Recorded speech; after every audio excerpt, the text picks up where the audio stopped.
Shalom saudara yang dikasihi Tuhan. Selamat pagi, senang dan bahagia rasanya karena masih bisa menyapa saudara di pagi yang indah ini.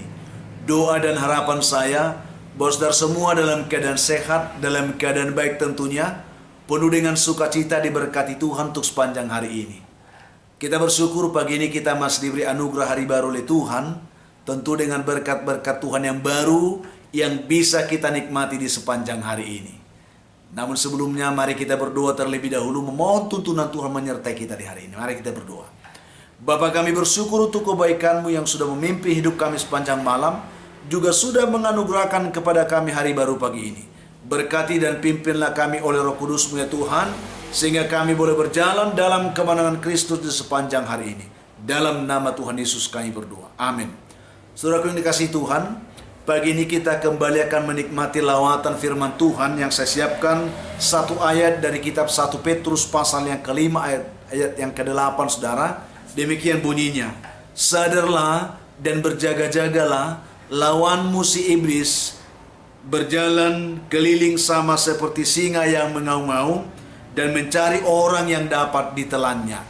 Itulah yang akan kita renungkan pagi ini. Topik renungan kita pagi ini adalah setan giat cari jiwa. Ini sebuah pertanyaan. Apakah memang benar setan sekarang giat cari jiwa?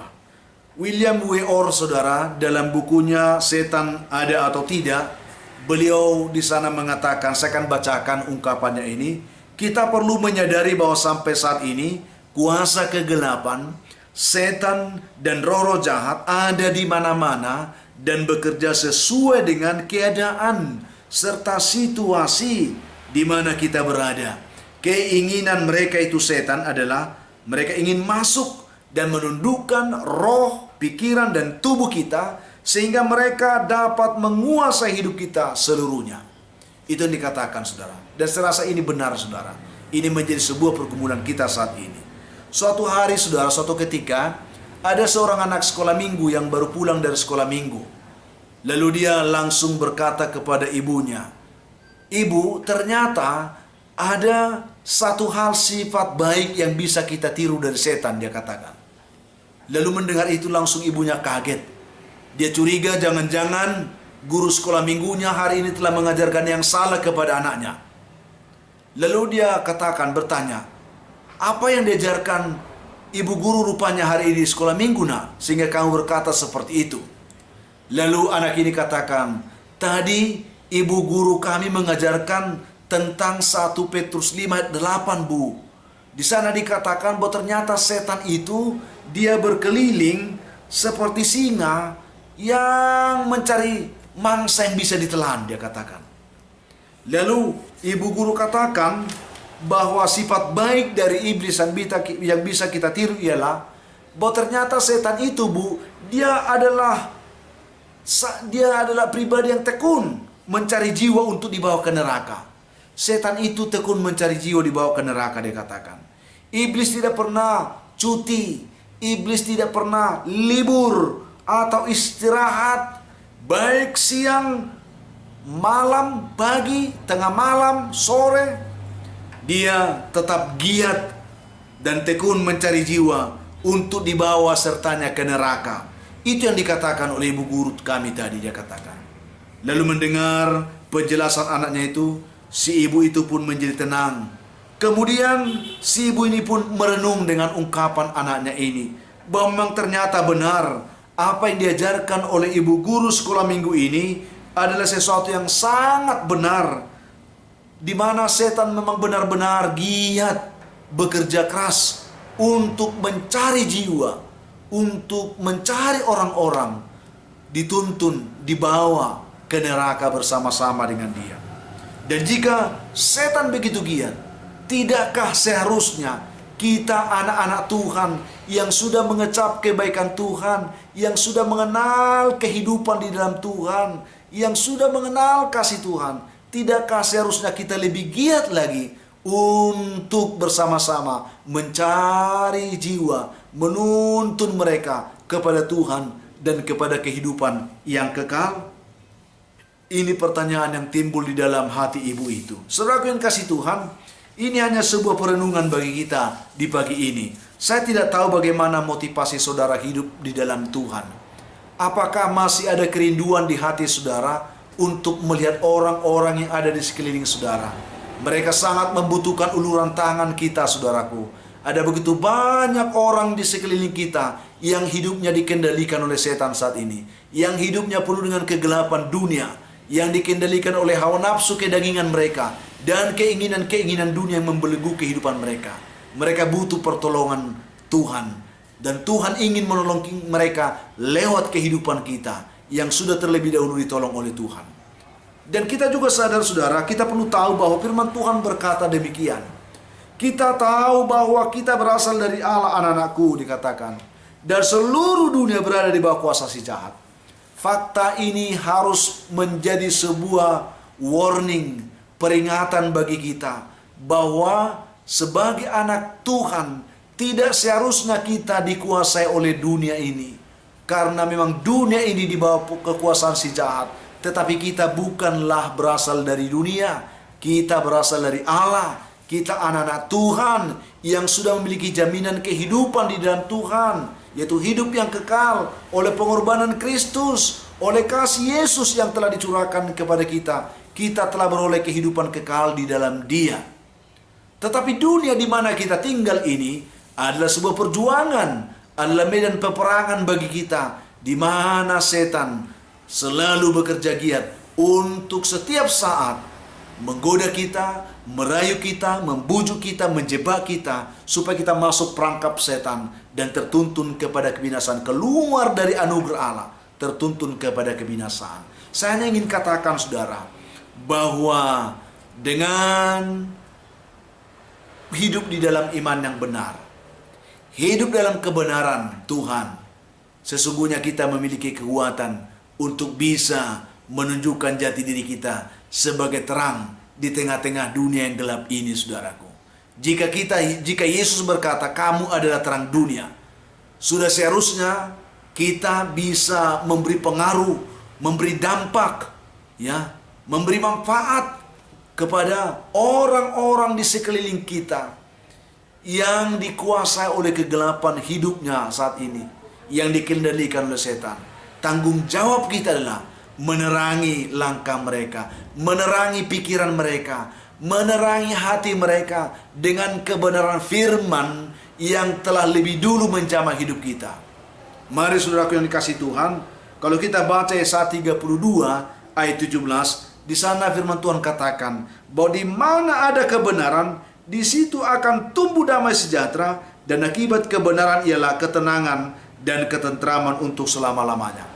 Jika kita sadar dan melihat, bukankah dunia ini sekarang penuh dengan kekacauan, penuh dengan berbagai-bagai persoalan yang membuat orang hidup dalam kegelisahan, hidup dalam ketidaktentraman, hidup dalam ketidaktenangan, saudaraku.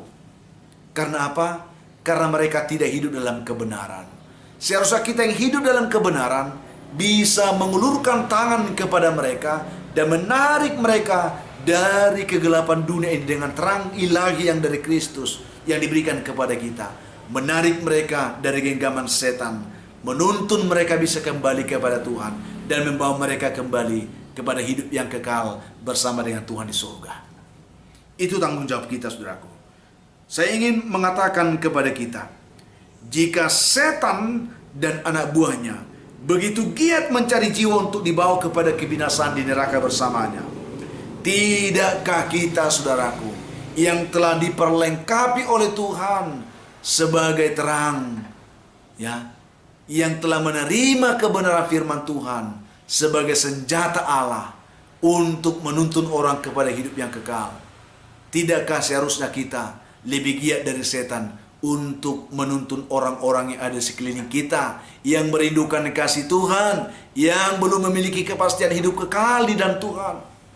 Menuntun mereka kepada Tuhan, menuntun mereka kepada terang kebenaran Allah, sehingga mereka juga boleh tertuntun kepada kehidupan di dalam Tuhan, dan mereka bisa juga dituntun kepada kehidupan kekal di surga. Jadi jangan berdiam diri, saudara.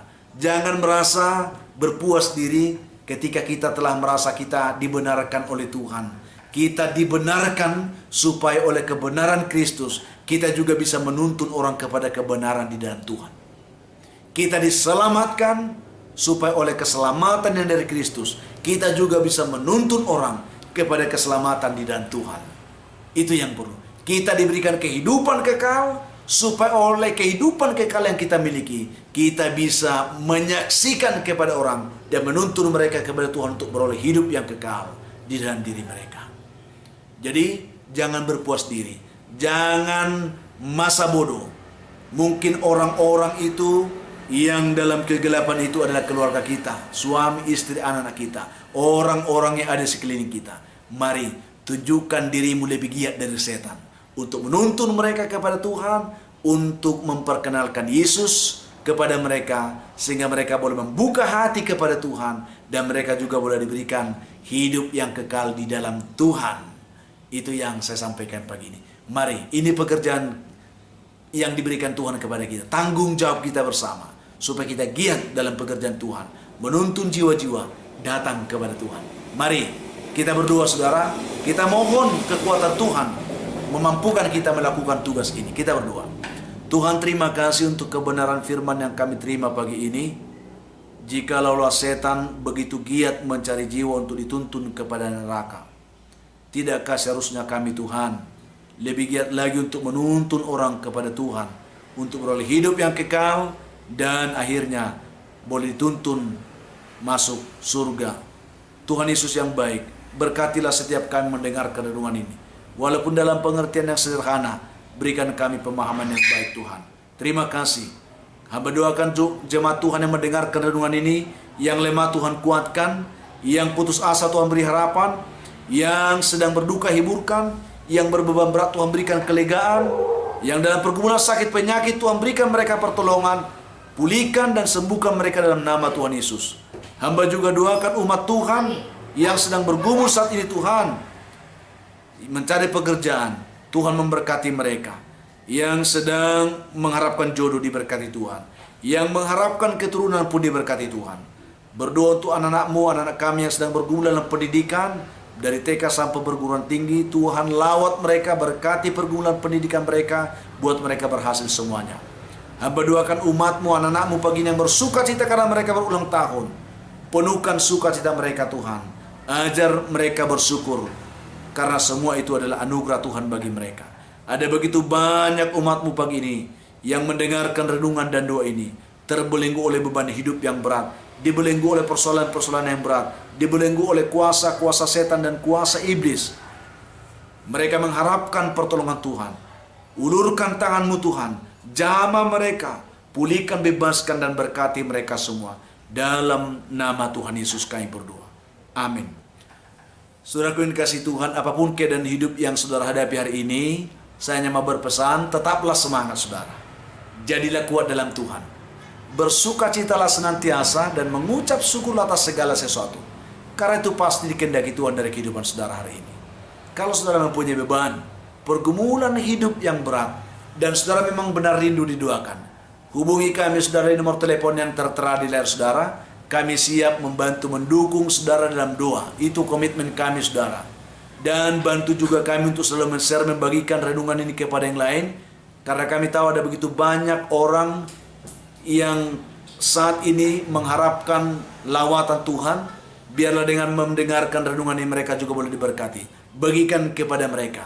Mari kita bekerja sama untuk mengembangkan pelayanan itu kemuliaan Tuhan tentunya.